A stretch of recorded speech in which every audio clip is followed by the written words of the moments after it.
군의 첨단 기술을 무색해한 기술. 비행기의 외형과 구성 요소들을 조합해서 레이더에 포착되지 않도록 한 기술. 높은 하늘에 적용된 이 첨단 기술은 이제 땅을 향해 내려와서 바다의 군함에도 적용됐다. 이제 위협적이고 살인적이며 1급 비밀인 현대의 스텔스 기술을 소개한다.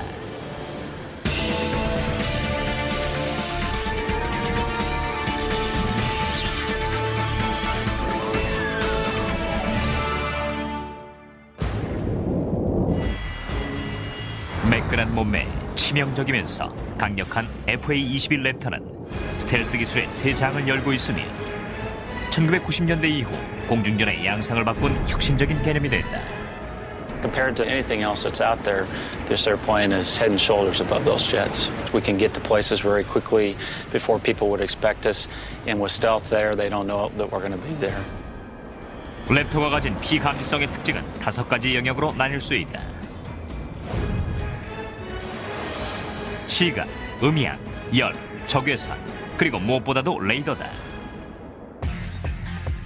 전파 감지라는 뜻을 가진 레이더는 극초단파를 발신시켜서 물체의 위치를 파악해낸다. 전파가 물체에 반사되어 되돌아온 시간을 측정함으로써 물체의 위치, 속도, 그리고 크기를 파악해낸다. 레이더에 감지될 확률을 줄이는 최선의 방법은 RCS, 즉 레이더에 닿는 면을 최소화할 수 있는 비행기를 만드는 것이다. RCS를 줄이는 법은 기본적으로 2가지다. 하나는 레이더가 되돌아가지 않고 굴절되도록 기체의 외관을 특수한 모양으로 만드는 것이다. 이를 위해 초기 스텔스기의 외관은 평면이었다. 최근 것은 외형이 곡면이다. 레이더 피감지율을 최소화하는 2번째 방법은 기체에 특수 재질을 입히는 것이다. 이러한 재질은 레이더 전파를 반사하는 대신 흡수하거나 가둔다. 이 레이더 흡수 재질의 구성 물질인 램은 군사 기밀이다. 스텔스 기술은 FA-22 랩터에 와서 성년기에 달했다. 록히드 마틴과 보잉, 그리고 플랫 앤 윈니의 합작으로 만들어진 이 비행기는 총 길이가 18.8m, 날개 폭이 14.4m다. 하지만 레이더에는 비둘기보다 작게 감지된다. 과거에는 이 정도가 되려면 공기역학적 기대치를 일부 포기해야 했다. 그 좋은 예가 랩터의 혁신적인 선조인 F117A기다. 그러나 FA-22는 은밀하면서도 빠르고 민첩하다. If you compare the FA-22 to a 117, you'll notice that ours is very smooth, curved shapes, and basically where that helps us is in the aerodynamic capabilities of the airplane. We are much more agile, much more capable than the F-117, which is basically a series of flat plates, which greatly affects their aerodynamic agility capability. Designing a stealth aircraft is really not rocket science. First thing we do is we take care of shaping. Once you take care of the shaping portion of it, you've done about 90% of the stealth. And in the area of shaping, what we worry about is what we call planform shaping. 플랫폼 쉐이핑이란 주요 모서리들을 일정한 각도로 평행이 되게 맞추는 기체 설계 전략이다. 레이더 전파들의 방향을 예측하고 통제하는 일명 산란 현상을 발생시키기 위한 것이다. 랩터가 기존의 비행기와 다른 또 하나의 중요한 요소는 탁월한 비행 장치와 통신 장비들이 장착되어 있다는 것이다. 랩터에는 이러한 장치들이 기체와 한 몸으로 통합되어 있다. As you look at the airplane, you notice that it's basically smooth. There are no antennas or anything sticking out of the airplane that you would see on other aircraft. And that's because we've taken all the antennas and sensors on the airplane and they're embedded in the leading edges, trailing edges in the aircraft itself. You can see right here, this large panel is actually our UHF radio antenna. There's one on the bottom here, there's one on top of the wing. If you were to look at an F-15 or F-16, you'd see a blade antenna, and that's what they're using, where ours are smooth like this. 이렇게 진보된 스텔스 기술로 랩터의 조종사들은 적에게 감지되지 않고도 적의 영공에서 치명적인 폭탄을 투하하고 무사히 되돌아올 수 있는 것이다. The reason we carry all the weapons internal is for stealth reasons. With everything internal to the airplane, you don't have an increased radar cross-section so people can't see you as well. And when it comes time to employ the weapon, the doors open quickly, the missile is released, and then the doors close back up to put us back in that stealthy configuration so people can't see us.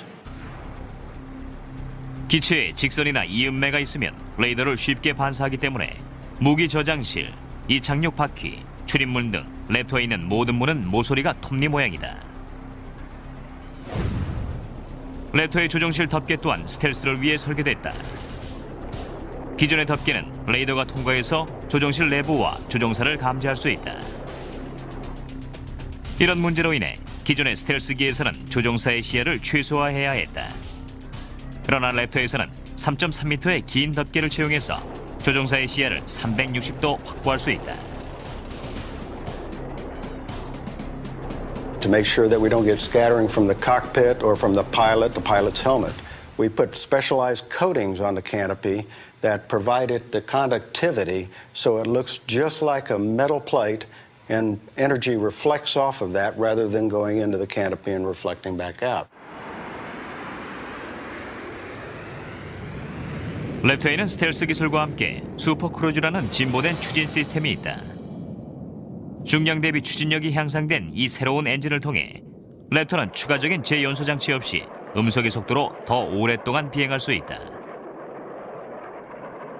과거 초기의 제트 전투기는 항공모함에서의 이륙이나 음속 비행을 위해 급가속이 필요할 때 제연소 장치를 사용했다. Typically, when we go into an afterburner mode on a jet engine, that's accomplished by effectively just squirting jet fuel into the exhaust system and lighting it off. We don't need to do that to be able to go super cruise. 슈퍼크루즈를 통해 랩터는 어떤 제트기보다 빨리, 더 멀리, 더 오래 비행할 수 있다.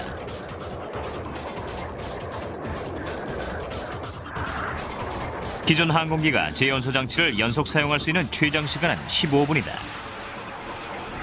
하지만 랩터는 슈퍼크루즈 모드를 거의 30분간 유지할 수 있다. A lot more sustainment, a lot more speed on the battlefield over a longer period of time. Between stealth and super cruise, we have the ability of surprise, or the capability of surprise. People don't know we're there, and we can get there very quickly, and they just don't have the time to react to what we're doing.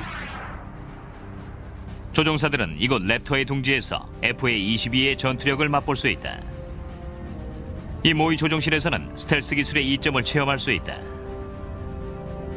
We're going to fly a practice mission here to give you an idea of what the FA-22 is capable of doing. We're at 40,000 feet right now. 랩터의 정확한 레이더 신호는 극비다. 따라서 화면상의 수치는 가상 정보다. We've got the own ship, the FA-22, right here in the middle of this defensive display with this blue notional signature ring around it. That indicates that the airplane is a stealthy airplane. 스위치를 올리자 감지 신호가 달라졌다. 스텔스 기능을 끄자 레이더 신호가 2배 이상 커진 것이다. 스텔스 모드에서의 랩터는 적에게 감지되기 전에 적진 속에 침투해서 목표를 파괴하고 복귀할 수 있다. 설령 적 전투기를 만나더라도 조종사는 먼저 보고, 먼저 쏘고, 먼저 죽일 수 있는 랩터의 민첩성과 무기들에 의지할 수 있다. And we can rule the day as an air dominance fighter in this century. This is a fighter pilot's dream. 레이더에 대응하기 위한 노력의 시작은 제2차 대전과 영국 전투까지 거슬러 올라간다. 1940년 나치는 유럽을 지배할 준비를 했다. 히틀러의 유일한 걸림돌은 영국 공군이었다. 그러나 영국 공군의 규모는 독일 공군 루프트와페의 10분의 1에 불과했다. 거의 3개월 동안 영국 공군과 루프트와페는 영국 영공의 제공권을 놓고 매일 전투를 벌였다. 독일은 전투기와 조종사에 있어서 수적인 우위에 있었지만 기술에 있어서는 영국이 앞서 있었다. 루프트와페의 총사령관 헤르만 괴링은 영국 공군이 항상 좋은 방어 위치를 선점하는 것 같아 이상하게 여겼다. 그러나 그 비법은 바로 레이더였다. 영국 공군은 루프트와페가 언제 어디로 공격할지를 미리 알았던 것이다. 공습편대의 규모와 속도까지 파악했기에 즉각 대응할 수 있었던 것이다. 영국 하늘을 점령하지 못한 히틀러는 영국 침공을 포기했다.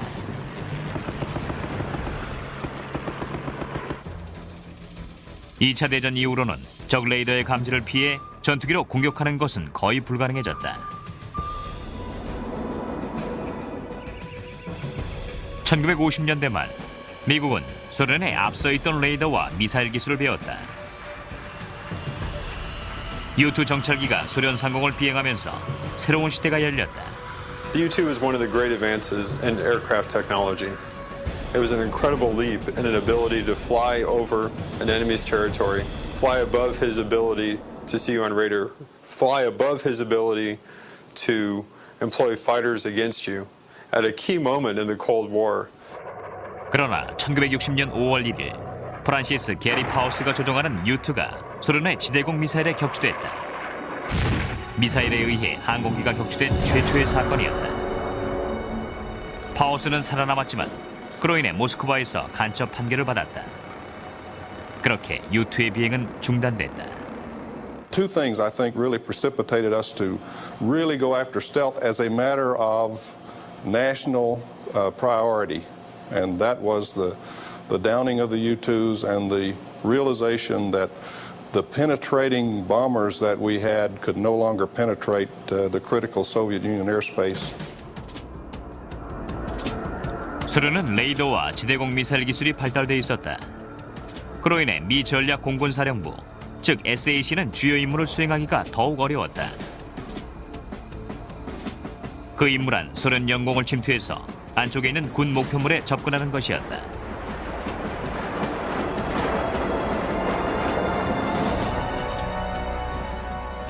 미 국방부는 만약 소련이 미 공군의 공격을 더 이상 두려워하지 않고 보복하려고 한다면 핵폭탄으로 공격해올 것이라 생각했다. 소련의 레이더 방어를 무력화시키고 힘의 균형을 이루게 해줄 전술과 전투기 개발이 미국의 최우선 과제가 됐다. In the 1970s, you had the Air Force saying, we want a capability to be able to go into a hostile area without radar seeing us. 미 공군은 국방부 산하의 국방고등연구기획부, 즉 다파와 합동으로 특별 프로젝트를 시작했다. 이들은 군용기 제작사들에게 레이더 피감지 신호를 최소화한 비행기 시안을 제출하도록 요청했다. 역설적이게도 이 경쟁 입찰에 참가 요청을 받지 않은 한 회사가 항공기 산업 최고의 비밀 두뇌가 됐다. 럭키드 스컹크웍스였다. 스컹크웍스란 당시 리 레브너의 연재 만화에 나오는 냄새 고약한 밀주의 이름이었다. 스컹크웍스는 U-2 정찰기와 같은 고성능 항공기를 만드는 탁월한 제작사라는 평판을 얻고 있었다. We were not asked to participate. Basically, they went to the fighter houses of the day. People had fighters in production. We didn't. We were not currently building a fighter. So we were not in the ball game, so to speak. 그러나 그들에겐 비밀이 있었다. 그들의 1급 고객인 중앙정보국, 즉 CIA를 위해 피감지율 저감 기술에 이미 투자해왔던 것이다. 놀랍게도 CIA는 1950년대에 고성능 정찰기가 있는 자체 공군을 보유했다. 이 고성능 정찰기는 SR-71 블랙버드였다. 24,000m 상공에서 시속 3,200km 이상의 속도로 날 수 있는 비행기였다. 또한 레이더도 피할 수 있었다. 그러기 위해 양날개와 꼬리 그리고 동체에 레이더 에너지를 흡수하는 특수 합성 물질과 하철산염을 입혔고 날개의 암모서리는 레이더를 흡수하는 특수 구조, 즉 RAS로 만들었다.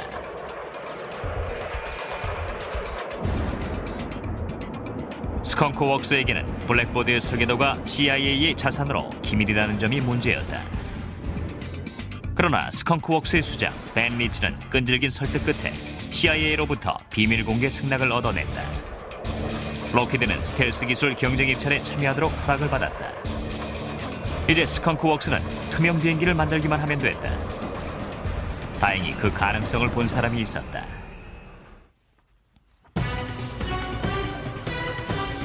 티타늄 기체만큼이나 검은 비밀 속에 탄생된 혁신적인 항공기를 통해 스텔스 기술의 진보가 시작됐다. F117 라이트호크가 스텔스 기술에 미친 영향은 먼 옛날 라이트 형제의 영향력에 견줄만 했다. From a historical standpoint, people are going to look back on the F-117, and it will certainly be a milestone. And it's just amazing to me that the thing was designed over 30 years ago, and it is still, bar none, the best out there at what it does.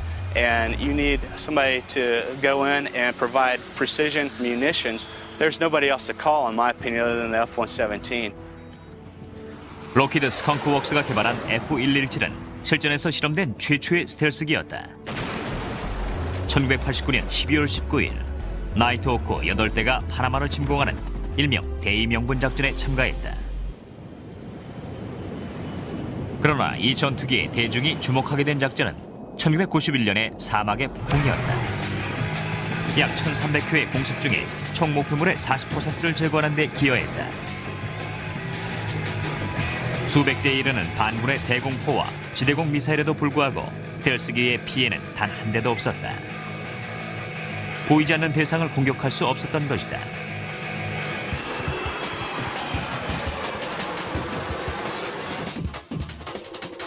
조셉 설라타 중령은 사우디아라비아에서 제37 전투기 항공단 나이트 스토커 비행 중대를 지휘하고 있었다. 그는 F117기 편대와 함께 첫 바그다드 공격에 나섰다. We sort of believed in stealth technology, but we hadn't really proven it at the time. I mean, we had done it in radar tests and so forth, but never in actual combat when there were actual bullets flying at you. So there was probably just a little bit of nervousness there until we saw what happened on the first night, and we saw how successful we really could be, and saw that the Skunk Works really did design a great stealth airplane. F117 편대는 사담 후세인의 주요 지휘센터들과 조직적인 방공 시스템, 그리고 주요 통신 시설들을 파괴했다.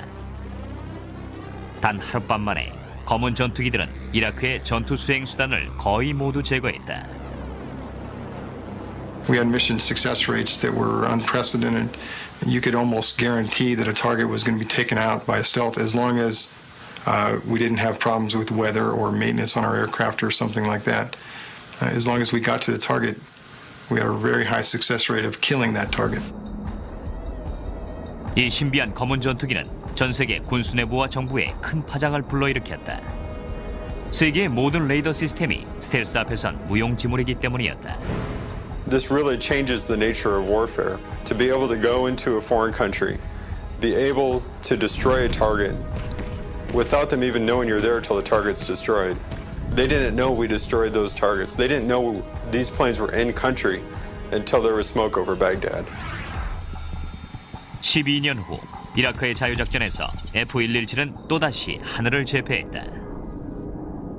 As far as what was it like to fly the stealth in Operation Iraqi Freedom, well, I'll be honest, I was a little bit nervous the first night. And so you rely on your training, and everything just kind of starts to flow, just like a normal type of sortie. Throughout that whole campaign of over 100 sorties and 500 or 600 hours of flying, aircraft never took a scratch, and we were able to have about a 92% hit rate. Every combat mission that I flew in OIF, I never felt like I was being tracked, and I think from that standpoint, LO paid for itself right there. You can get in there and get out and get your job done. F117의 실전에서의 성공은 모든 피감지율 저감 기술의 기준이 되었다. 이러한 비행기의 기원은 미 국방부가 군용기 제작사들에게 레이더 피감지율을 낮춘 전투기 설계를 요청했던 70년대 초로 거슬러 올라간다. 가장 탁월한 설계안을 낸 제작사가 암호명 해브블루라는 시연 비행기 제작 계약을 따른 것이었다. 1975년 데니스 오버홀즈는 전자기적인 문제를 전문적으로 다루는 36세 소프트웨어 설계자였다. 5월 초 스컹크웍스의 프로젝트 책임자 딕 슈러가 그에게 흥미로운 문제 해결을 요청했다. Dick Shearer then asked me, how should we shape an airplane to make it invisible? And I says, it's rather straightforward from a radar cross-section viewpoint. I says, you just make it out of a lot of flat panels. You tilt the flat panels over, and you sweep the edges on the panels, and you put this together with a bunch of these flat panels. Well, Dick said, "You've got to be kidding me," he said.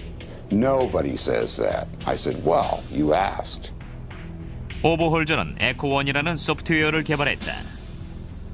이것은 비행기의 각 표면에 부딪히는 레이더나 전자기파가 어떻게 산란되는지를 계산하는 프로그램이었다.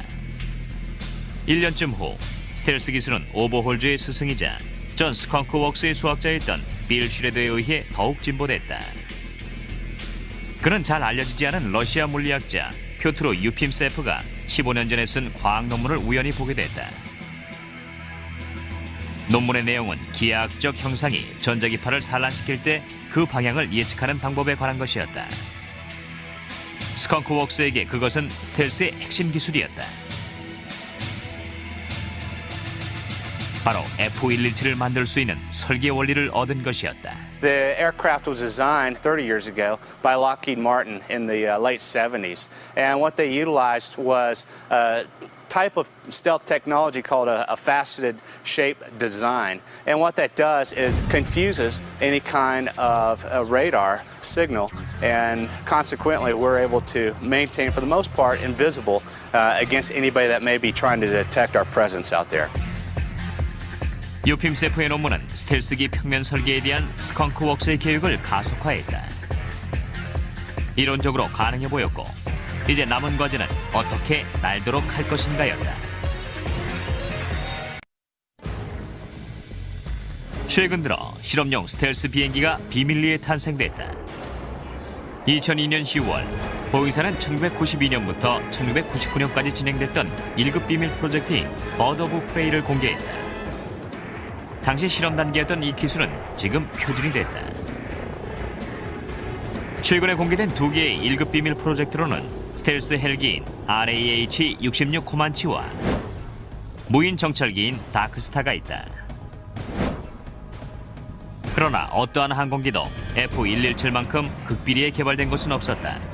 스텔스 기술에 주력했던 70년대 중반, 록히드 마틴은 야심찬 설계에 돈을 투자했다. 스컹크웍스의 디자이너들은 모든 면이 평면인 비행기의 모형을 제작했다. 이 비행기를 위에서 보면 화살촉 또는 4개의 면이 비스듬히 깎인 다이아몬드를 닮아 있다. My good friend Dick Cantrell was head of aerodynamics, and of course, as one might expect, when Dick first saw some of the stealth designs we were coming up with, specifically our first diamond-shaped object, which he named the Hopeless Diamond, he had some serious doubts about it, and he came to me in kind of a confidence off to the side one day, and he said to me, "Dennis, is this really as low a cross-section as you're claiming?" And I said, "Yes, it is." Dick thought for a moment, and then he says, "Well," he says, "in that case," he says, "we'll teach it to fly." 1976년 록히드는 3m짜리 비행기 모형을 공군의 레이더 실험장으로 가져갔다. 실험 결과 국방고등연구기획국과 공군이 깜짝 놀랐고 개발 계약이 체결됐다. 레이더에 잡힌 피감지 신호가 곤충 정도에 불과했기 때문이었다. The results were dramatic, to say the least. Two things happened immediately. The first of which is this fairly unclassified White World program immediately became black and was classified top secret. And black means in this context not just top secret, but unacknowledged. It was as black as the Manhattan Project. The other thing is DARPA and the Air Force and Lockheed got together and mutually funded the development of two low observable technology demonstration aircraft, the Have Blue aircraft. 다음 과제는 조종실, 엔진, 배기장치, 조종사와 같이 스텔스 기능 외적인 것들을 탑재한 실제 비행기를 만드는 것이었다. 최종 모양이 초기와 다른 이유는 최초의 항공기술자가 아닌 전기 전문가들이 구상했기 때문인 것으로 보인다. 비행기의 총 길이는 12m, 무게는 약 5.4톤이었다. 날개의 암모 소리는 날카롭게 70도 뒤로 뻗어 있었다. 1977년 11월 말 기술팀은 해브블루를 네바다 사막에 있는 비밀 활주로로 보냈다. 소련 인공위성의 감시를 피하기 위해 비행기는 밤에 내려진 후 경납고에 보관됐다. 1977년 12월 1일 해부블루가 처음 하늘을 비행했다. 비행했다는 사실만으로도 기적 같은 일이었다. The instability of the aircraft in pitch, yaw, and roll, of course, pitch being the longitudinal force of the aircraft, and roll, and yaw, its side slip. So the parameters that control those motions of the aircraft were very, very critical in the development of the airplane. The original Have Blue airplane was the first aircraft to ever fly that was unstable in all three axes. And without fly-by-wire flight control systems, there would not have been a Have Blue airplane.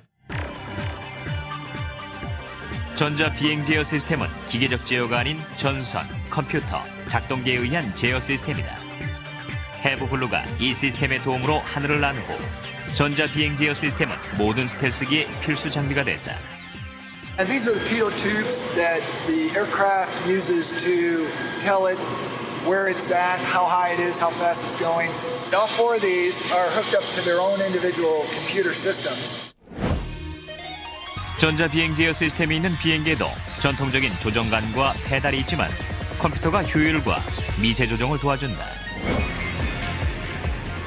1978년 11월 16일 공군은 실제 크기의 시범용 스텔스기 YF-117A 5대를 주문했다. 스컹크웍스는 이제 폭탄 투하실, 표적 조준 시스템, 안테나와 같이 스텔스 기능 외적인 요소들을 탑재하고도 스텔스 기능을 유지하도록 설계해야만 했다. 과연 가능할 것인가가 문제였다. 하늘에서의 스텔스 기술 개발에는 천문학적인 예산이 소요된다. 현재 계획되어 있는 FA-21 랩터 279대를 생산하는데 대당 1,330억 달러가 든다. 이러한 고비용 때문에 국방부는 육해공 각군의 필요에 맞도록 조종이 가능한 스텔스기 F-35 조인트 스트라이크 전투기의 제작을 주문했다. 기존의 활주로나 항공모함은 물론 수직 이착륙도 가능한 이 F-35는 대당 280억에서 380억 달러로 스텔스 기능을 추가할 수 있다. 이러한 유연성과 경제성은 스텔스기가 최초로 개발될 당시엔 상상도 못할 일이었다. 최초의 시범용 스텔스기 YF-117A는 1981년 봄에 완성됐다. 무게는 23.5톤, 길이는 19.8m로 해부블루보다 훨씬 컸다. 동체의 폭이 넓어진 것은 최대 2.2톤의 포탄을 실어야 하는 공군의 요청에 따른 것이었다. 폭탄 투하실 공간을 내기 위해 날개의 각도도 해부블루보다 훨씬 넓어졌다. 지금의 F-117과 비슷한 구조다. This is commonly referred to as a MIO 12. Anyway, this is where our ordnance hang on, and it's in the down configuration. It's called a trapeze, and it actually will swing up into the airplane, and then they'll close the doors. And that reduces our exposure to the radar that are looking at us. So we come in, the doors open, the bomb comes off, the doors close very, very quickly. 주간 비행 실험 때엔 사막 무늬 도색으로 기체의 평면을 위장한다. 공군은 스텔스기를 야간용으로 쓰기 위해 앞으로는 모두 검은색으로 도색해달라고 요청했다. The F-117 is designed and has operated at night. This goes back to the Black World origins of the F-117 and continues to this day. It is a night fighter. It proved that stealth technology does work. The F-117 is an incredible aircraft that has far exceeded any expectations. 공군이 29대를 주문했다. 결국 록히드는 59대의 F-117을 대당 426억 달러를 들여 제작하게 된다. One of the hardest challenges was the fact that we wanted this airplane to look just like the Hopeless Diamond. We wanted perfectly flat, angled surfaces to appear to the radar. But to fly it, we had to take in air, we had to exhaust air, we had to have lights on the wingtips, we had to have a canopy for the pilot, we had to have an aperture for the infrared system to see through. So we ended up creating solutions, very innovative solutions to all of those challenges. 그중 가장 혁신적인 것이 오리너구리 꼴이다. What the platypus does is shield the exhaust system of the airplane, which is very flat and very wide. All of the air that comes out of the engine is hot and washes over the platypus exhaust, which is basically constructed of high-temperature ceramic brick. And that brick is almost identical to the space shuttle tiles. Instead of funneling all of the exhausts in a small location, what they did is they spread it out, and they utilized a special composite material on the aft end of the tailpipes, if you will. And what that does is also help to minimize the exhaust temperature. So hiding not just from the radar lookers, but also anybody that may be trying to see us from an infrared standpoint. 기체에서 나는 열을 더 줄이기 위해 기술진은 엔진 온도를 30% 정도 높게 만드는 재연소 장치를 제거했다. 1979년 10월, 공군은 네바다 사막에서 멀리 떨어진 도시 토노파 근처에 제-50 전술전투기 항공단을 구성했다. 미 공군은 밥 잭슨 대령에게 F-117을 운영할 수 있는 정예 부대를 조직할 것을 지시했다. 데니슨 R. 라슨 중장은 대위 시절에 이 비밀 프로젝트에 합류했다. 그에 대한 잭슨 대령의 면접 질문은 다른 조종사들에게도 마찬가지였다. When I walked in the door, he said, I want to hire you for a job. All I can tell you is that it's a great job. I can't tell you where you're going to live, except for it's going to be in the desert. I can't tell you whether you're going to be flying, and that's all I can tell you. Are you interested? And I waited about 2 seconds, I think, or something like that, and says, I'll take the job. 조종사들은 영화에서나 볼 수 있는 검은색 전투기를 소개받았다. Normally we tried to show the pilots the airplane in the dark at night with the hangar doors just partially opened. Big American flag over the top of the airplane hanging from the top of the hangar. And your heart just kind of got up into your throat. 보안상의 이유로 조종사들은 초기 6년 동안 낮에는 잠을 자고 밤에만 비행해야 했다. The people who worked on that fighter when it was still in the black world referred to this as the vampire convention because they would have to rush home, get the aircraft in the hangar, and be back by sunrise. F-117A는 1988년 11월 10일에 비밀의 베일을 벗었다. 당시 국방부는 일부러 흐릿한 사진을 공개했다. 12일 후 대중은 또 다른 1급 비밀 스텔스기였던 B-2 폭격기의 모습을 처음 보게 됐다. B-2 개발의 시작은 그로부터 7년 전이었다.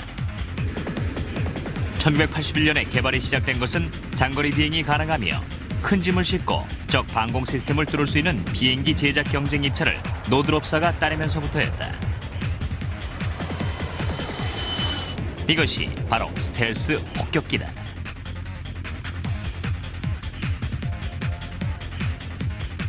(10여) 년간의 컴퓨터 기술 발달 덕분에 F-117과 같은 평면이 아닌 공면에 대한 유핌스F의 계산 결과를 예측할 수 있게 됐다.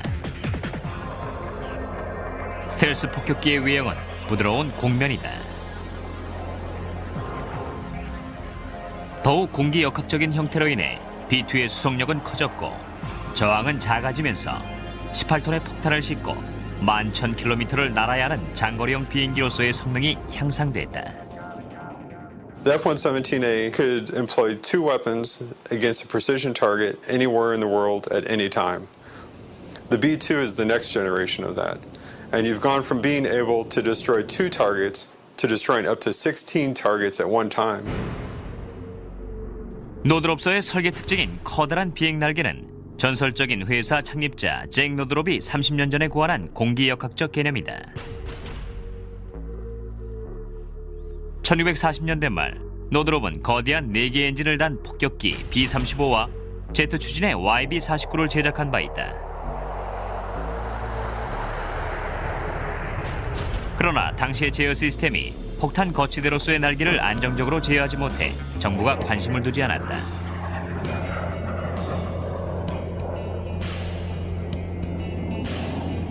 B-2의 필수 구현사항들을 고민하던 노드롭 기술진은 이상적인 양 날개폭을 52.4m로 정했다.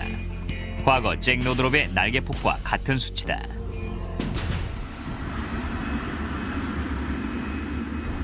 B-2에 적용된 혁신적인 소재로는 광범위하게 사용된 탄소 섬유 합성물이 있다. 알루미늄보다 가볍고 강철보다 강한 이 소재는 레이더 흡수에도 도움을 준다. 기체의 바깥쪽은 약 20m 정도가 특수 소재로 만들어져 있다. 사실상 B2에는 금속보다 탄소 섬유가 더 많다. F117과 B2 모두 최고 시속 1046km로서 마일에 약간 못 미친다.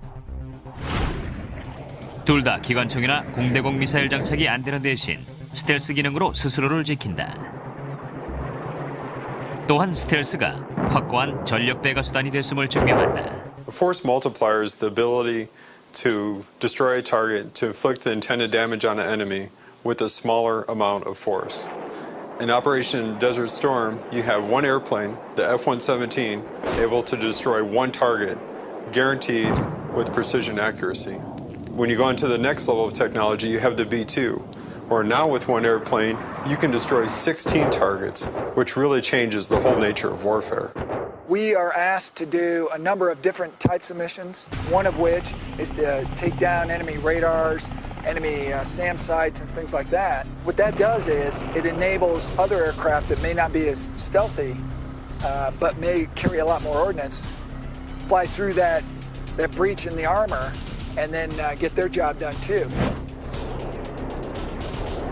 스텔스기 하늘 장악력은 전설이 되고 있지만 최첨단 기술이 대성공을 거둔 곳은 이것뿐만이 아니다.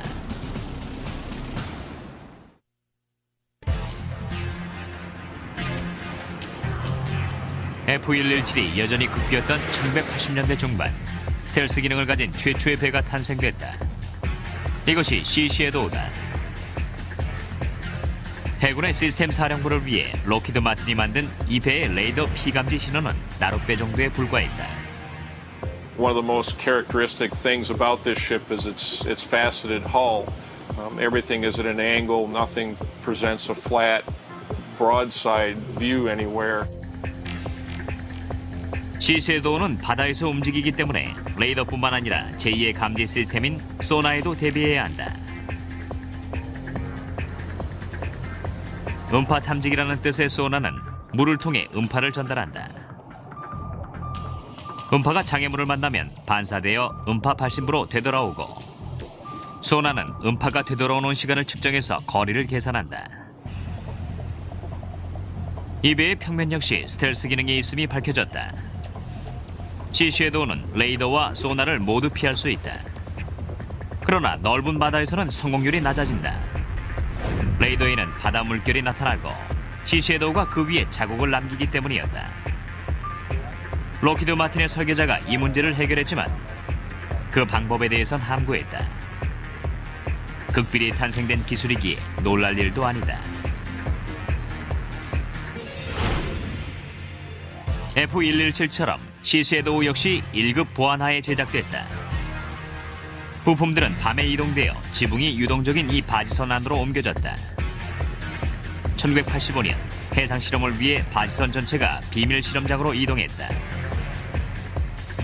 이 바지선은 지금도 CC에도의 집이며 샌디에고의 해군 본부에 정박해 있다. Sea Shadow is what's commonly referred to as a swath hull design. SWAT stands for Small Waterplane Area Twin Hull Vessel. CC에도의 선체 모양은 스텔스 기술의 핵심이다. 일반 V자 형태의 선체는 배 지나간 자리, 즉 항적을 뚜렷하게 남긴다. 항적은 레이더와 소나뿐만 아니라 공중 정찰기에도 감시되기 때문에 배가 공격에 쉽게 노출될 수 있다. CC에도의 특이한 선체는 이러한 항적을 남기지 않도록 특수 설계됐다. At the end of each strut is a lower hull section of the length of the ship and about 10 feet in diameter. The only part that actually cuts the surface of the water are the two struts that go to the lower hulls, and they're very long and narrow and pointed on the ends, so they create little to no wake as we go through the water. 엔진과 발전기의 지속적인 진동 역시 소나에 감지되기 때문에 바다의 스텔스 기술에 있어서 중요한 과제다. We have vibration eliminators in all piping systems. Most have two angles to them. You have a vertical vibration eliminator and a horizontal eliminator. We'll go around the corner and we will see another type of system that eliminates the vibration from the equipment itself. This very large engine is mounted on 4 vibration eliminators. Those are in the foundation of the unit, and they prevent the vibration and the noise from this large diesel engine from transmitting to the hull and thus into the water. Those 4 mounts are located at each corner. You can see that they're a thick substance. They're an elastomeric rubber. The bolts go through those to prevent the machinery from tilting, but yet the machinery is totally isolated from the steel hull of the ship through that cushion. 시섀도우의 모든 요소들은 스텔스 기능을 극대화하기 위한 것이다. 해체의 모서리는 톱니 모양이며 밧줄거리도 안쪽으로 넣을 수 있다. If we were in a situation where we might want to clean the deck and reduce our signature, we can dismount all the antennas from topside and stow them below. But normally when we're at sea, we don't want to operate that way. We want to be seen by other vessels and see other vessels, and we need these sensors and antennas to do that. 시섀도우의 디자인적인 요소들은 차세대 구람을 제작할 때 적용되고 있다. 이런 구람이 제작되는 것은 스텔스 기술이 바다에서 무르익고 있다는 증거다.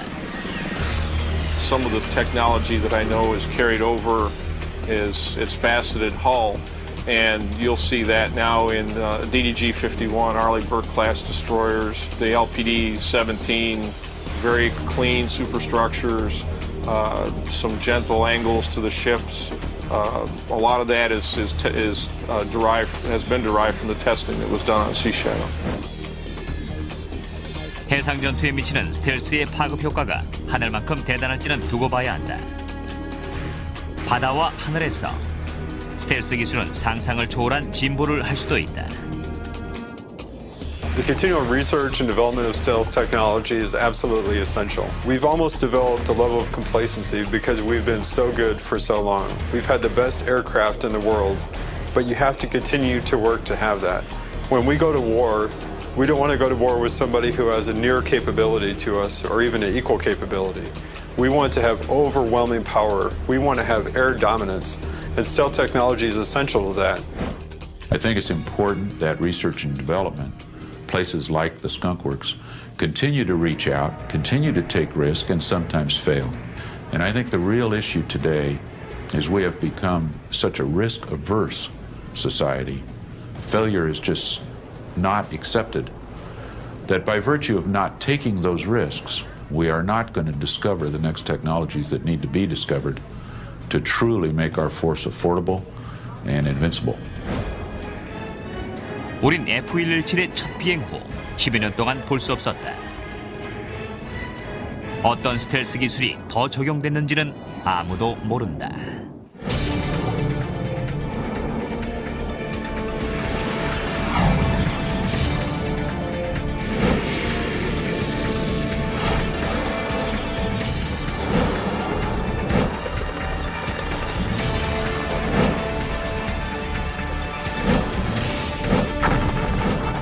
Realization that the penetrating bombers that we had could no longer penetrate the critical Soviet Union airspace. 소련은 레이더와 지대공 미사일 기술이 발달돼 있었다. 그로 인해 미 전략 공군사령부, 즉 SAC는 주요 임무를 수행하기가 더욱 어려웠다. 그 임무란 소련 영공을 침투해서 안쪽에 있는 군 목표물에 접근하는 것이었다.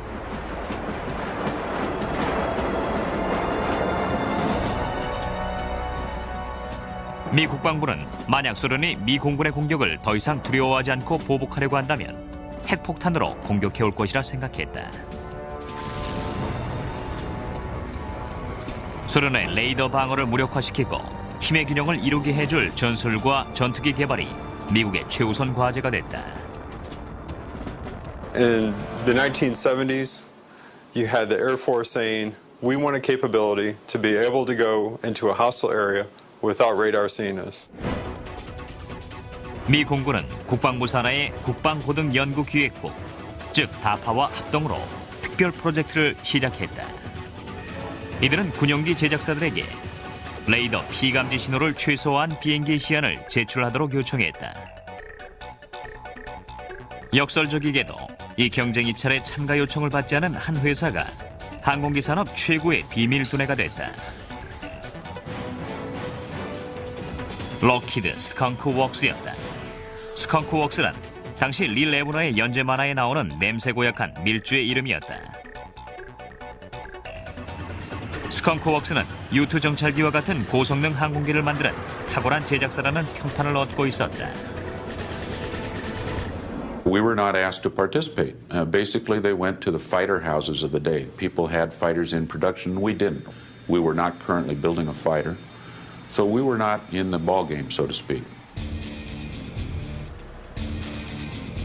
그러나 그들에겐 비밀이 있었다.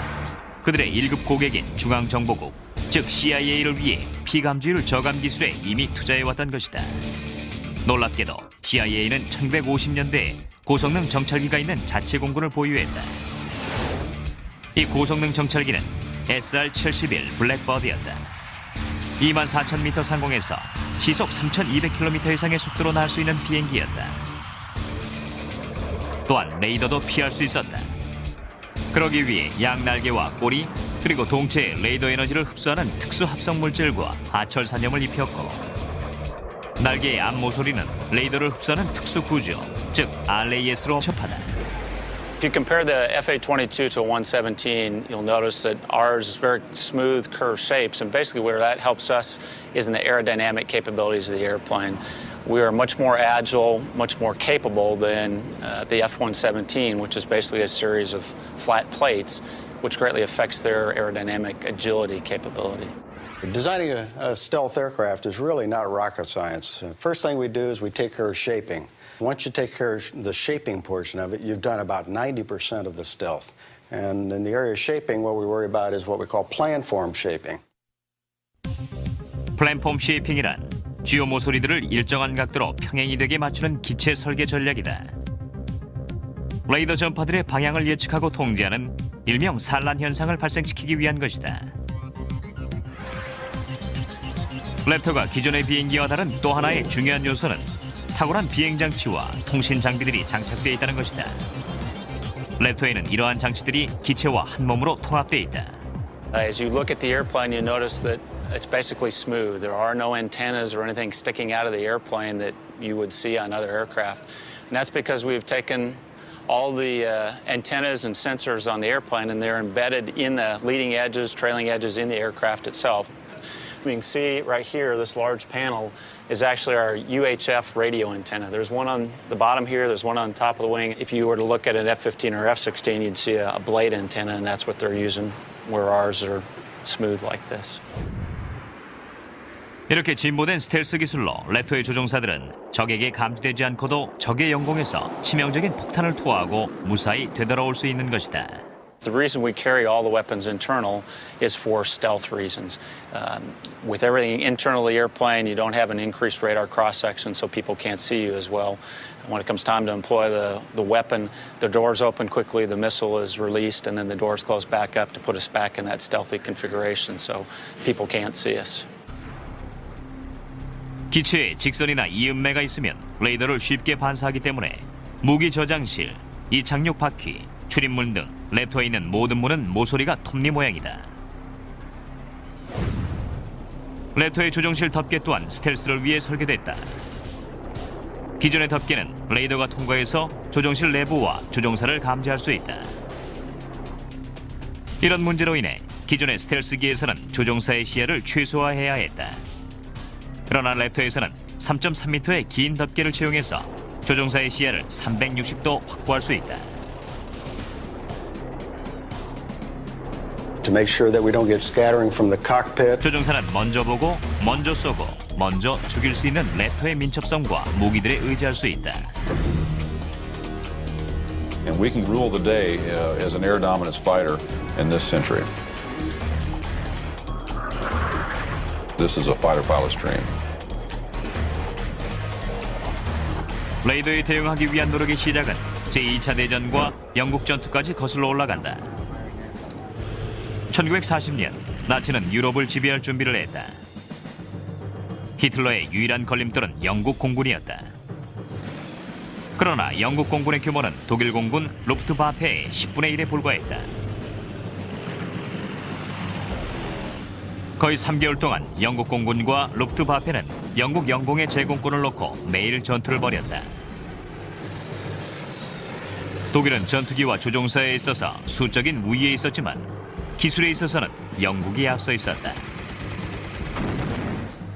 루프트바페의 총사령관 헤르만 괴링은 영국 공군이 항상 좋은 방어 위치를 선점하는 것 같아 이상하게 여겼다. 그러나 그 비법은 바로 레이더였다. 영국 공군은 루프트바페가 언제 어디로 공격할지를 미리 알았던 것이다. 공습편대의 규모와 속도까지 파악했기에 즉각 대응할 수 있었던 것이다. 영국 하늘을 점령하지 못한 히틀러는 영국 침공을 포기했다.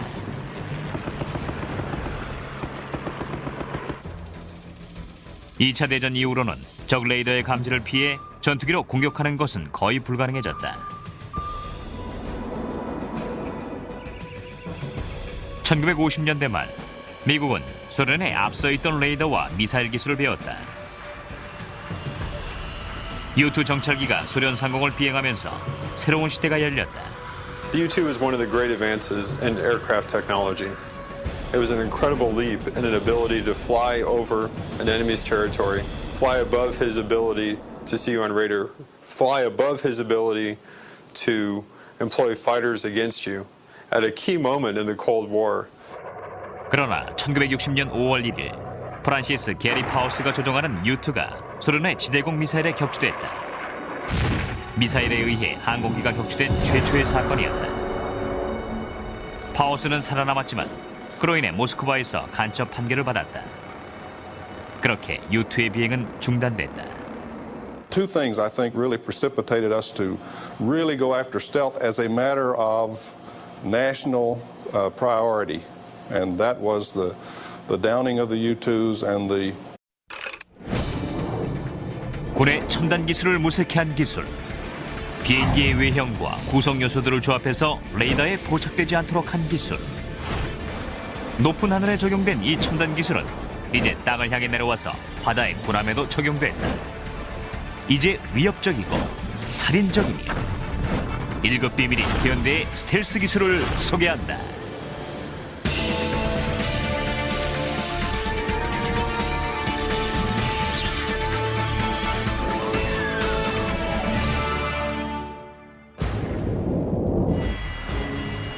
매끈한 몸매, 치명적이면서 강력한 FA-21 랩터는 스텔스 기술의 새 장을 열고 있으며 1990년대 이후 공중전의 양상을 바꾼 혁신적인 개념이 됐다. Compared to anything else that's out there, this airplane is head and shoulders above those jets. We can get to places very quickly before people would expect us, and with stealth there, they don't know that we're going to be there. 랩터가 가진 피감지성의 특징은 5가지 영역으로 나뉠 수 있다. 시각, 음향, 열, 적외선, 그리고 무엇보다도 레이더다. 전파 감지라는 뜻을 가진 레이더는 극초단파를 발신시켜서 물체의 위치를 파악해낸다. 전파가 물체에 반사되어 되돌아온 시간을 측정함으로써 물체의 위치, 속도, 그리고 크기를 파악해낸다. 레이더에 감지될 확률을 줄이는 최선의 방법은 RCS, 즉 레이더의 닿는 면을 최소화할 수 있는 비행기를 만드는 것이다. RCS를 줄이는 법은 기본적으로 2가지다. 하나는 레이더가 되돌아가지 않고 굴절되도록 기체의 외관을 특수한 모양으로 만드는 것이다. 이를 위해 초기 스텔스기의 외관은 평면이었다.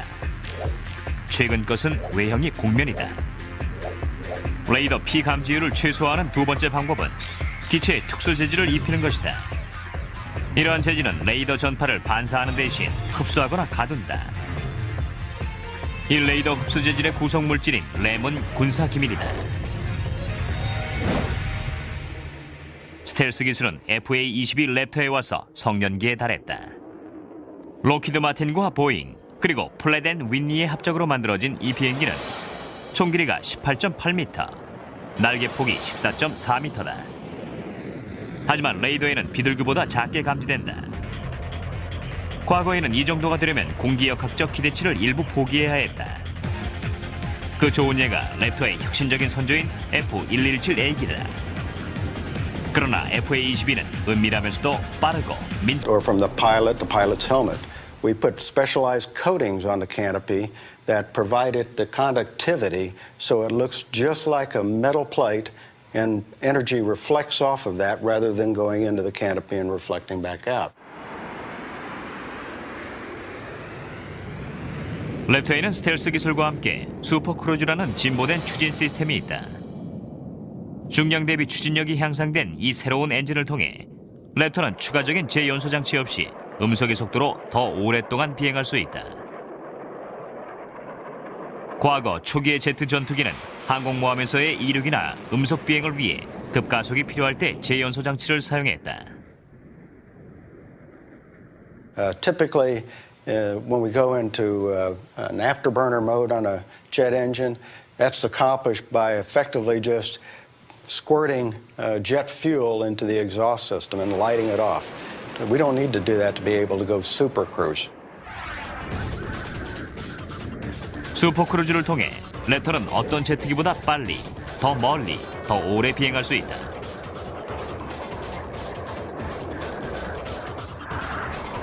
기존 항공기가 재연소 장치를 연속 사용할 수 있는 최장 시간은 15분이다. 하지만 랩터는 슈퍼크루즈 모드를 거의 30분간 유지할 수 있다. A lot more sustainment, a lot more speed on the battlefield over a longer period of time. Between stealth and super cruise, we have the ability of surprise, or the capability of surprise. People don't know we're there, and we can get there very quickly, and they just don't have the time to react to what we're doing. 조종사들은 이곳 랩터의 둥지에서 FA-22의 전투력을 맛볼 수 있다. 이 모의 조종실에서는 스텔스 기술의 이점을 체험할 수 있다. And we're going to fly a practice mission here to give you an idea of what the FA-22 is capable of doing. We're at 40,000 feet right now. 랩터의 정확한 레이더 신호는 극비다.